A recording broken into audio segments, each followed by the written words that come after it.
할렐루야. 우리 하나님의 말씀 오늘 데살로니가 전서 5장 12절에서 28절 말씀을 함께 봉독을 했고요.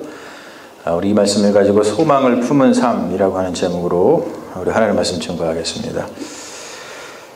데살로니가 교회는 이제 사도 바울이 제2차 전도 여행을 갔다가 3주간 머물면서 세운 교회입니다. 여러분 놀랍지 않습니까?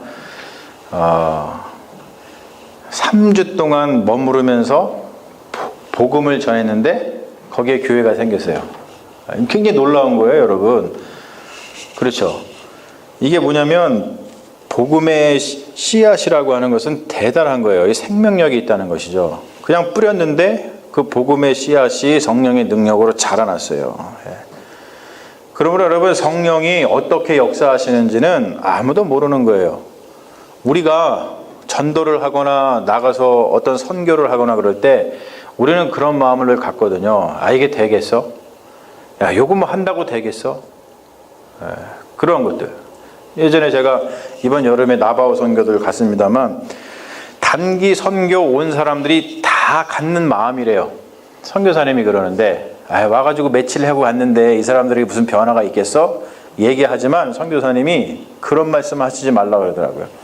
여러분들은 잠시 왔다 가서 그 열매, 그 씨앗의 열매를 잘 못 봐서 그런 말씀 할지 모르지만 본인은 여기서 지금 뭐 12년, 13년 이렇게 있다 보니까 조금씩 복음의 능력으로 우리가 뿌린 복음의 씨앗이 성령의 능력으로 자라나는 게 분명히 보인다고 해요. 분명히. 그러니까 우리가 뭔가를 할 때, 주님의 일을 감당할 때는 믿음으로 하는 것이지 의심을 가지고 하면 안 된다는 거예요. 여러분, 우리가 주님의 몸된 교회를 세워나갈 때, 또 주님께서 우리 교회를 통해서 맡겨주신 사명을 감당할 때 우리가 다 믿음으로 감당했으면 좋겠습니다. 믿음으로 씨앗을 뿌릴 때 성령의 능력이 어떻게 나타날지는 아무도 모르는 거예요. 그렇게 세워진 교회입니다. 3주간 머물러서 세워진 교회인데 아주 든든하게 세워져 나갔죠. 우리가 이 성경에 있는 교회를 보면 다 어떤 특징들이 한 가지 있어요. 특히 이제 데살로니가 교회를 보면은 제가 이렇게 좀 적어온 것 같은데 입사님 한번 보시죠. 데살로니가 교회 같은 경우는 보면 이제 믿음의 역사, 사랑의 수고, 소망의 인내가 있었던 교회입니다. 참 멋있죠. 야, 교회가 어쩌면 저렇게 믿음의 역사가 있고 사랑의 수고가 있고 소망의 인내가 있었나. 그렇기 때문에 데살로니가 전서를 여러분 읽어보신 분은 아시겠지만 이들에게 박해가 다가오고 또는 예수님께서 재림이 좀 늦어지는 것 같아도 그 교회를 든든하게 세워나갈 수 있었던 거예요. 그리고 또 우리가 잘 알고 있는 빌립보 교회, 이 빌립보 교회에는 뭐가 있었냐면 기쁨이 있었어요.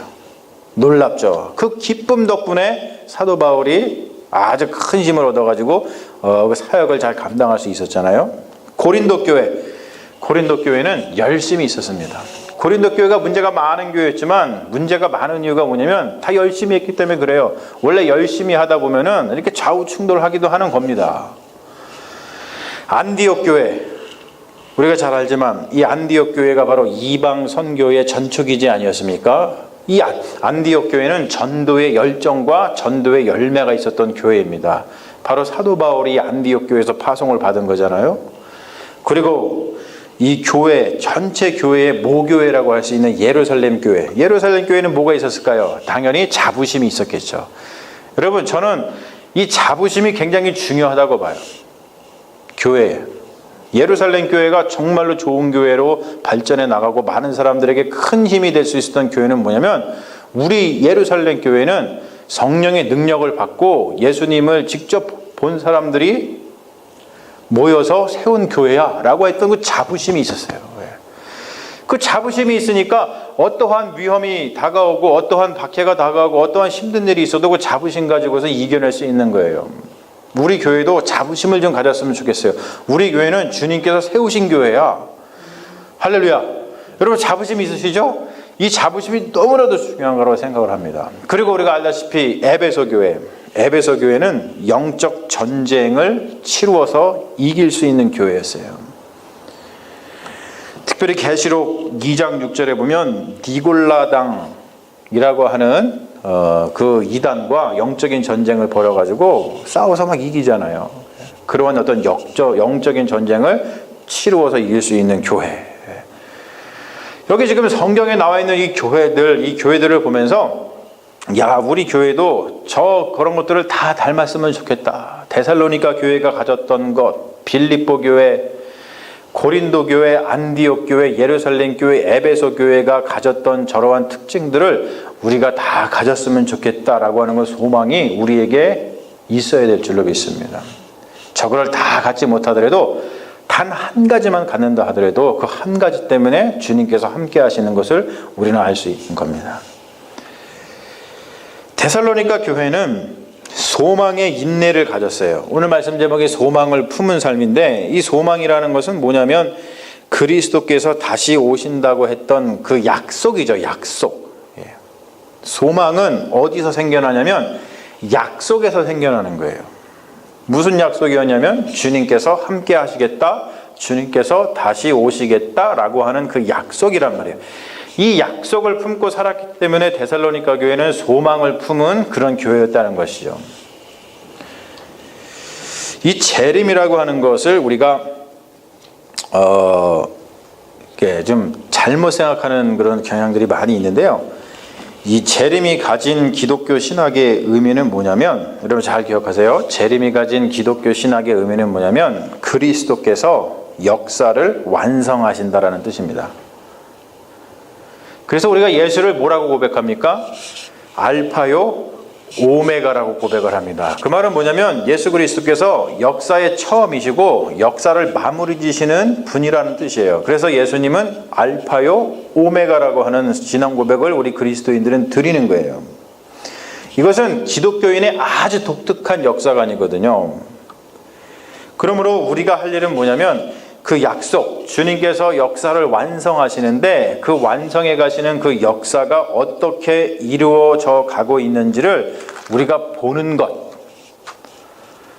하나님께서 많은 놀라운, 우리가 알지 못하는 크고 비밀한 일들을 통해서 역사를 완성해 가시거든요. 그 말은 뭐냐면 창조의 완성을 이루어 가시거든요. 그 창조의 완성을 이루어 가시는 그 현장에 지금 우리가 있는 거예요. 그렇기 때문에 우리는 그것을 다른 사람들이 보지 못하지만 우리는 그것을 보기 때문에 하나님께서 이렇게 창조를 완성해 가시는구나. 하나님께서 이렇게 역사를 완성해 가시는구나. 하나님께서 이렇게 생명을 완성해 가시는구나 라는 것을 우리가 보고, 우리 삶 가운데서 보고 그것을 가지고 와서 주님을 찬양하는 것이 그게 예배죠. 재림에 대한 오해에 많은 분들이 이제 첫 번째 가지고 있는 오해가 뭐냐면 모든 게 끝장나는구나. 예수님이 오시는 그날은 모든 게 다 끝장나는 날이야. 이렇게 생각을 합니다. 그래서 그렇게 모든 게 끝장난다고 생각을 하면은 어떤 마음이 이 마음속에 들어오냐면 일단은 허무주의가 들어와요. 허무주의. 그리고 결정론자가 돼요. 결정론자. 모든 게 다 결정나 있다. 모든 게 다 그냥 끝나고 마는데 뭐 이렇게 되는 거예요. 그래서 많은 사람들이 이 재림에 대해서 잘못 생각하면 어떤 마음을 가자면 회의를 갖게 됩니다. 인생에. 무슨 소용이 있어? 내가 지금 이렇게 열심히 사는 거 무슨 소용이 있어? 그러면서 또 한 가지 뭐가 발동을 하냐면 게으름이 발동하죠. 귀차니즘. 귀찮아. 귀찮아. 결국에는 먹는 것도 귀찮아. 다 귀찮은 거예요. 예전에 우리 아버지가 살아계실 때 저한테 가르쳐 주신 노래가 있어요. 게으를 때마다 부르시던 노래였어요. 뭐냐면은 졸려. 날 때부터 졸려. 지금까지 졸려. 졸려. 이런 노래를 가르쳐 주시더라고. 그러니까 게으르고 귀찮은 사람은 날 때부터 졸린 거예요, 그냥. 근데 재림에 대한 그 신학이 잘못 들어간 사람은 모든 게 다 귀찮고 모든 게 다 소용없다고 생각을 합니다. 그러면서도 극단적으로 나가는 사람이 있죠. 방종하게 됩니다. 막 사는 거죠. 그리고 또 하나 있어요. 공포를 갖게 돼요. 공포. 내일 지구가 멸망하면 어떡하지? 내일 갑자기 내가 준비가 안 됐는데 주님이 오시면 어떡하지? 그러니까 이단들이 어떻게 해요? 다 팔아버리고 일로 들어오라 그러잖아요. 그 이단이 생기는 겁니다. 근데 여러분, 바로 데살로니가 교회의 교인 중에 지금 제가 얘기한 이런 사람들이 존재했다는 거예요. 그것 때문에 문제가 됐어요. 예수님을 기다리는 일, 예수님께서 다시 오시는 일은 우리에게는 생명의 완성이고 창조의 완성이고, 그것은 정말로 역사를 완성하시는 하나님의 놀라운 은총인데, 그것을 잘못 생각해가지고 지금 우리가 얘기했듯이 허무주의에 빠지고 결정론자가 되고 방종하고 공포에 휩싸여가지고 그들의 삶을 균형 잡힌 삶이 아니라 그냥 아무렇게나 사는 사람들이 데살로니가 교회에서 생겨났다는 거예요. 바로 그것 때문에 사도 바울이 이 편지를 보낸 겁니다. 그래서 오늘 말씀 보면은 이 소망을 품은 사람들, 정말로 예수 그리스도께서 다시 오신다라고 하는 것이 무슨 뜻인지를 올바로 아는 그리스도인들이 어떻게 살아가야 되는지에 대한 올바른 방향을 사도 바울은 오늘 말씀에서 제시해 주고 있는 겁니다. 그걸 세 가지로 요약을 해보면 제가 적은 것 같은데요. 소망을 품은 삶의 올바른 방향 제시. 첫 번째 뭐냐면은 오늘 말씀 보면 형제의식을 갖는 거예요. 형제의식. 뭐라 그래요? 그들의 역사로 말미암아 사랑 안에서 가장 귀히 여기며 너희끼리 화목하라. 예. 서로 존귀하게 여겨라. 그런 뜻입니다. 그게 뭐냐면 형제로 지내라는 거예요. 형제의식을 가져라. 그러니까 요즘에는 형제의식이라는 것 자체도 우리에게 마음속에 좀 잘 와닿지 않는 경향이 있어요. 옛날에 형제다, 자매다, 뭐 부모다, 자식이다 그러면 거기에는 말할 수 없는 어떠한 끈끈한 유대감이 있었거든요. 근데 지금은 형제의식을 가져라 그러면 이 형제의식을 갖는다는 것이 무엇인지를 요즘 현대인들은 잘 모른다고 하는 것이죠. 뭐냐면 서로가 서로를 존귀하게 여긴다는 것, 형제의식을 갖는다는 건 뭐냐면 이 사람은 정말로 내 삶에 꼭 필요한 사람이야. 이 사람이 없으면 안 돼. 그런 의식인 거예요. 공동체 생활에서는 당연했죠. 특별히 옛날처럼 농경사회 같은 경우에서는 당연한 겁니다. 동네 사람들이 다 내 형제요 자매였어요. 왜 그랬습니까? 그들이 없으면은 농사를 지어서 먹고 살 수가 없었기 때문이에요. 집에 가족들이 많이 있었죠. 옛날에는 그냥 줄줄이 일어났었잖아요. 보통 9남매, 10남매. 그렇게 많이 필요한 이유가 뭐였습니까? 농사를 지어 먹고 살려면은 노동력이 필요했어요. 옛날에는 기계가 있는 게 아니라 사람이 다 했단 말이에요. 그러다 보니까 내 옆에 있는 형제가 없으면 그러면 내가 할 일이 더 많아지는 거예요. 그러면 정말로 죽을 맛이죠. 근데 형제가 한 명 더 있음으로 해가지고 나의 삶에 어떠한 평안함이 온다는 것이죠. 근데 지금은 그게 없어요. 상부상조하지 않으면 살 수 없는 옛날이 아니라 지금은 뭐라고 생각을 합니까? 너 없어도 살 수 있어? 요즘 아이들이 뭐라 그런다고 하죠? 할아버지하고 대화할 때 야, 할아버지는 옛날에 밥이 없어서 많이 굶었어. 그럼 요즘 애들이 뭐라 그런지 아세요? 그렇죠. 할아버지 밥 없으면 라면 사 먹으면 되지. 이해를 못하는 거지, 이해를. 예. 뭐냐면 요즘에는 그냥 혼자 사는 사람들이 많이 있어요. 한국에도 보면 요즘에 뭐라 그럴까요? 무슨 족이라 그러죠? 네, 무슨 족이라 그러네. 내가 갑자기 생각했네. 네, 혼밥. 야, 혼자 밥 먹는 사람, 뭐 혼자 술 먹는 사람, 뭐 혼술족 이런 사람들. 네. 이런 사람들이 왜 그렇게 사는지 아세요? 주변 사람들, 형제 자매가 없어도 내가 먹고 살 수 있다고 생각하기 때문에 그래요. 근데 여러분 절대 그렇지 않습니다. 절대 그렇지 않아요.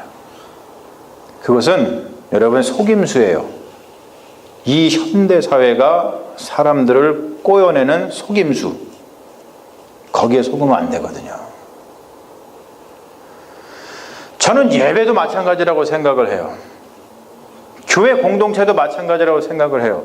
우리가 정말로 우리 교회 공동체에 내 옆에 있는 이 사람이 나에게 정말로 중요한 존재고 내가 구원의 순례의 길을 가는 데 있어서 이 사람이 없으면 내 구원의 순례의 길을 끝까지 완성할 수 없다라고 생각을 하면 우리가 예배 시간에 다 나오겠죠. 정말로 그럴 거예요. 그런데 여러분, 왜 우리가 이런 공동체의 모임에 그냥 옛날에 옥수수 빠듯이 그냥 밖에 빠지시는지 아세요? 이 사람 없어도 나는 신앙생활 할 수 있어.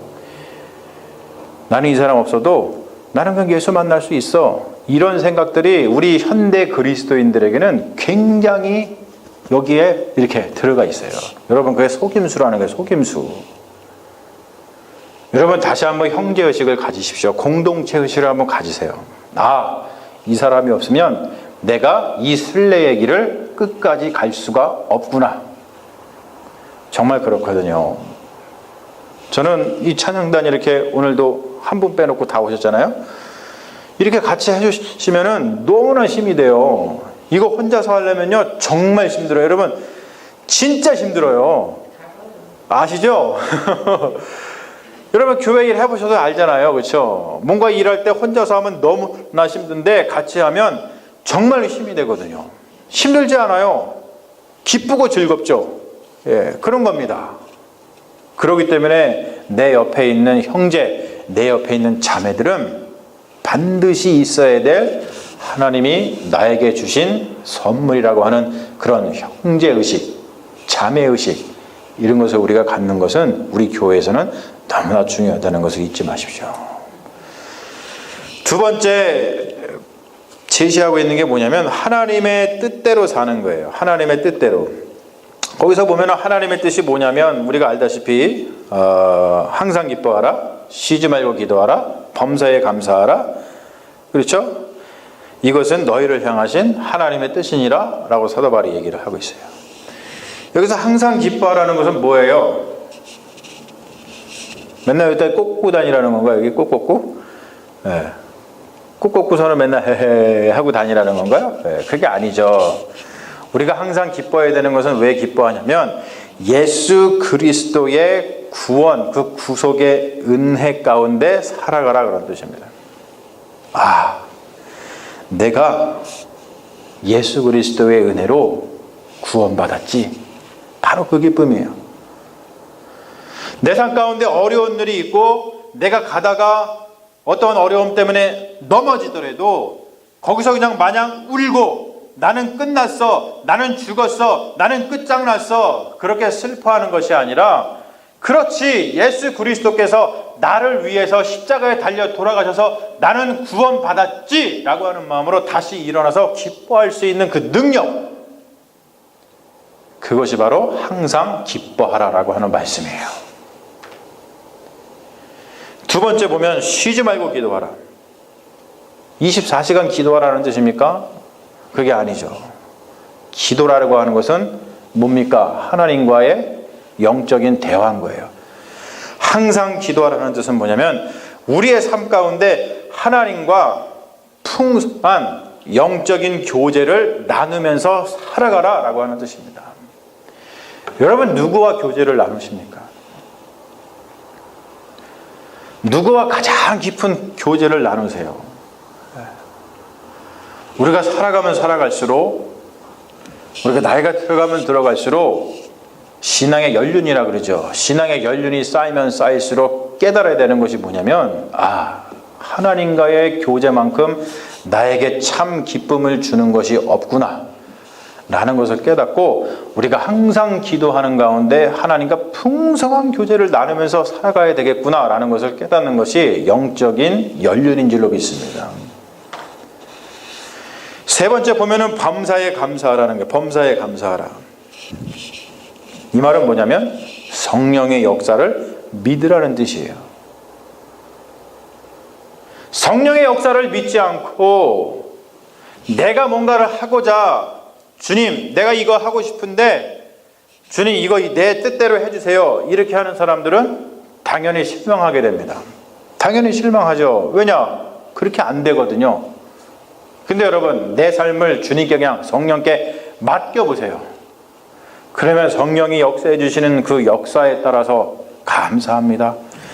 감사합니다.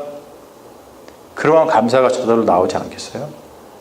이게 무슨 말이냐면, 옛날에 제가 한국에서 이제 교회 다닐 때, 뭐 그 교회가 벌떼교회입니다만, 다닐 때 처음에 필리핀 선교를 갔어요. 그게 1999년도입니다. 그때부터 벌떼 계속 가는데, 그때 선교를 갔는데 19명이가 갔는데 공항에서 한 명이 못 가게 됐어요. 왜 못 가게 됐냐면은 비자가 6개월 이상 남지 않으면 못 가거든요. 그러니까 6개월 미만으로 남아서 못 간 거예요. 근데 못 간 사람이 누군지 아세요? 담임 목사님. 우리 형. 멘붕이죠. 여러분, 이게 그냥 우리의 뜻으로 생각을 했으면 원망했겠죠. 하나님, 왜 하필이면 담임 목사님을 못 가게 하십니까? 라고 하면서 원망을 했을 겁니다. 우리는 그 뜻을 알지 못했어요. 그냥 담임 목사님은 못 가고 그냥 우리만 갔어요. 그런데 웬걸요? 나중에 갔다 와가지고 자초지종을 들어보니까 어떤 항공사를 통해서 우리가 19명이 항공권을 샀거든요. 근데 그 항공사 사장이 자기가 그 회사가 어려우니까 그 공금을 갖다가 횡령을 해가지고 비행기표가 끊어지지가 않은 거예요. 비행기표를 이렇게 발권이 안 되는 거예요. 발권이. 그래서 우리가 필리핀에 갔다가 선교 끝나고 한국으로 다시 오지 못할 뻔했어요. 그런데 여러분, 담임 목사가 아니었고 다른 사람이 있었다면 그러한 일이 있었을지도 모르고 그 일을 누가 해결해 줍니까? 누가 해결해 줘요? 담임 목사니까 가서 그냥 죽이네 살리네 하면서 다시 해라고 해서 그냥 그거를 해결한 거 아니겠어요? 바로 이런 거라는 것이죠. 우리 인간이 하나님께, 성령님께 맡기지 못하고 그냥 뭔가를 하게 되면은 형통하지 않고 그 뜻대로 되지 않으면 원망하지만, 성령님께 맡겼을 때는 그 이후에 어떤 일이 벌어지는지 모르기 때문에 성령님께서는 그 가운데서 역사하셔서 형통케 하시기 위해서, 우리에게 더 좋은 것을 주시기 위해서 그렇게 역사하신다는 것을 믿어야 된다는 거예요.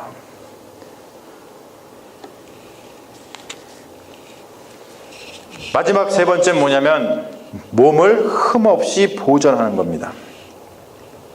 이 말은 뭐냐면 전인적으로 건강한 사람이 되라는 거예요. 오늘 말씀 보면은 그렇죠. 성령을 소멸하지 말며 예언을 멸시하지 말고 범사에 헤아려 좋은 것을 취하고 악은 어떤 모양이라도 버리라. 이렇게 해야지만 우리의 몸과 우리의 영과 우리의 혼이 온전히 보존될 수가 있어요. 저는 오늘 말씀을 전하면서 더 뿌듯합니다. 왜 뿌듯하냐면 27절 말씀 때문에 그래요. 27절 말씀이 뭐냐면, 내가 주를 힘입어 너를 명하노니 모든 형제에게 이 편지를 읽어주라 라고 했던 것처럼, 제가 여러분들과 함께 사도 바울이 마음속에 사랑을 가지고서 썼던 이 편지를 여러분들과 함께 읽고 나누게 되어서 오늘 말씀 가운데 더 뿌듯함을 느낍니다. 여러분들 다시 한번 말씀을 잘 생각하시면서 우리가 소망을 품은 그리스도인, 예수 그리스도께서 다시 오신다고 하는 그 재림이 무슨 뜻인지를 다시 한번 생각하면서, 역사의 완성을 이루시는 예수님, 그것을 생각하면서 그 소망을 품고 사도 바울이 이 데살로니가 전서에서 어떻게 살아가야 되는지 우리에게 가르쳐준 이 삶의 방향을 마음속에 날마다 품으시고 계속해서 읽으시고 묵상하시면서 온전한 그리스도인으로 주님 다시 오시는 날까지 살아가시는 믿음의 자녀들이 다 되시기를 주님의 이름으로 축원합니다. 아멘. 우리 잠시 기도하겠습니다. 사랑과 은혜가 충만하신 아버지 하나님, 오늘 귀한 말씀 가운데 우리가 소망을 품고서 예수 그리스도의 그 역사의 완성, 생명의 완성, 그 창조의 완성을 기다리고 소망하면서 어떻게 살아가야 되는지 귀한 성경의 지혜를 얻었습니다.